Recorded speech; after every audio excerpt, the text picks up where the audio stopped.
Hello everybody, this is Muñoz from the Morristown and Morris Township Library in New Jersey. And today's book recommendation is The Lost Orphan by Stacey. You can also find this book under the title The Foundling. I had not heard of Stacey or this book until about a week ago, although this is actually her second book. The first one is called The Familiars, and she is being touted as the next Hilary Mantel. You're actually going to get two book recommendations for the price of one, because Hilary Mantel is the author of the Wolf Hall trilogy, so actually 4 books for the price of one. And the Wolf Hall trilogy is a dramatization of the drama surrounding Henry VIII, Anne Boleyn, Thomas Wolsey, and Thomas Cromwell. Heartily recommend that trilogy to you, and it's the PBS dramatization that came out a few years ago. This book takes place in 1754 Georgian London, although it actually starts out in 1747. And we start out with Bess Bright. She's one of our two narrators. She's 18 years old. She's just had a baby, illegitimate, and she's on the steps of the Foundling Hospital. I'm going to show you that because it's a real-life place that existed until a few years ago in London, Bloomsbury, London. At that time, that was almost the countryside, and it was founded in the early 1740s. So this particular institution took in children that were not wanted. But there were so many children that people were trying to give up for one reason or another that there was a lottery system. So you drew one of 3 balls, red, black, or white, and depending on which ball you drew, your child was either accepted or rejected immediately or else put on a waiting list, which basically meant that they were not going to be taken in most likely. And Bess's child that she just had, that she's just named Clara, is taken in. And so the process was you received a tag, basically a receipt with a number, and you left behind a token, basically a memento, to help you identify the child in case you ever wanted to try to claim that child back, which some women did. So in Bess's case, she leaves behind a whalebone heart, half of one actually, which she carves with a B for her name and a C for Clara. The other half of the whalebone heart has a D.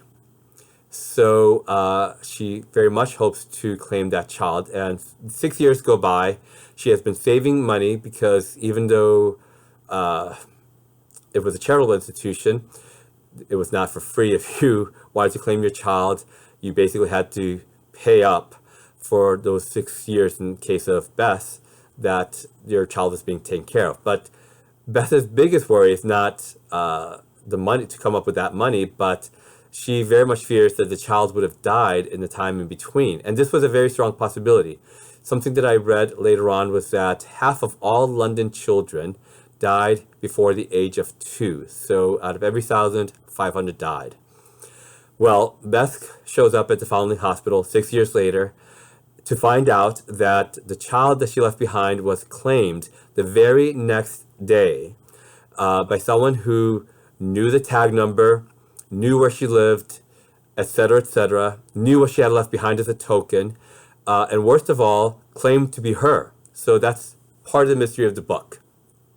So I just want to show you very quickly the circumstances under which Clara would have been living. She was not part of the London underworld, but she would have been familiar with it, but she was definitely part of the London underbelly. And she would have been living in circumstances kind of like this illustration. That's actually a sanitized version of the East End London that she was a part of. So that was her life. But the other part of London, the other narrator is Alexandra Callard, and she would have been living in this row of townhouses, number 13 Devonshire Street, which at that time was the outskirts of London. These days, it's very much not the outskirts of London. I show you that picture because number 13 Devonshire Street actually looks like that, although Alexandra was a fictional character.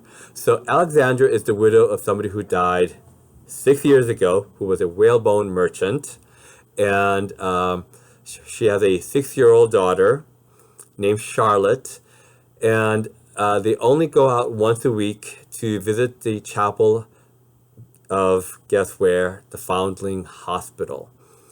I don't want to give away too much, except that for some reason, Alexandra has shut herself away from the world, barely sees anybody except for this one doctor, her one friend. His name is Dr. Mead from the Foundling Hospital. And we don't know if she is on the spectrum. That was my supposition for a while. If she has OCD, what is her story? Well, there's these two parallel lives. I almost don't want to call it that because they lead very different lives, Beth and Alexandra. So the last thing that I'll tell you is that I really enjoyed this piece of historical fiction. One of the things that I liked about it is that you are immersed right away into the sights and the sounds and the smells of 1754 London. And unlike some pieces of historical fiction, I never felt that I was dropped into this time period only be taken away because of any anachronisms, where then you have characters or situations that really speak more to 2020. Although I will say that there are things in this book that take 1754 London and 2020 America or London and unites them in certain ways. So I hope this interests you. If you have a chance to read this book or have read this book already, it only came out in February, please let me know. And until the next time, please take care.